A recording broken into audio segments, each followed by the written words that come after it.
CM Revanth రెడ్డిపై BRS working president KTR నిప్పులు చెరిగారు.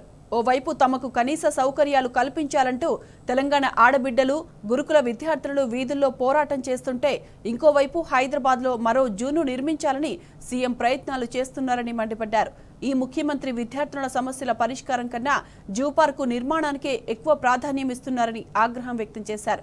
దయచేసి ముందు ప్రజల సమస్యలను తీర్చే అంశాలకు ప్రాధాన్యం ఇవ్వడండి సూచించారు. అసలు ప్రభుత్వ విద్యా సంస్థల్లో చదువుతున్న విద్యార్థులకు కనీస సౌకర్యాలు కూడా కల్పించకుండా ఎందుకు శిక్షిస్తున్నారని కేటీఆర్ నిలదీశారు.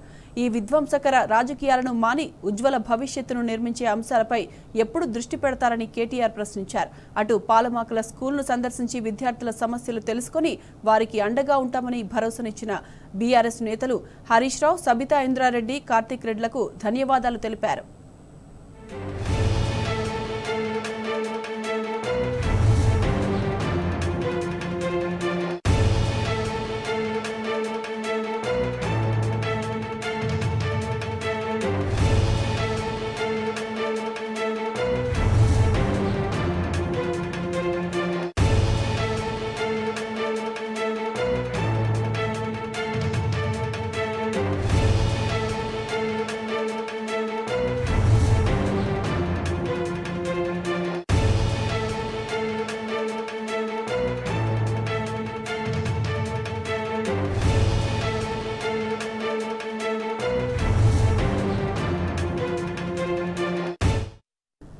సీఎం రేవంత్ రెడ్డిపై బీఆర్ఎస్ వర్కింగ్ ప్రెసిడెంట్ కేటీఆర్ నిప్పులు చెరిగారు. ఓవైపు తమకు కనీస సౌకర్యాలు కల్పించాలంటూ తెలంగాణ ఆడబిడ్డలు, గురుకుల విద్యార్థులు వీధుల్లో పోరాటం చేస్తుంటే ఇంకోవైపు హైదరాబాద్లో మరో జూను నిర్మించాలని సీఎం ప్రయత్నాలు చేస్తున్నారని మండిపడ్డారు.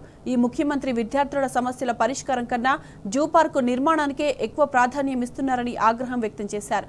దయచేసి ముందు ప్రజల సమస్యలను తీర్చే అంశాలకు ప్రాధాన్యం ఇవ్వండి సూచించారు.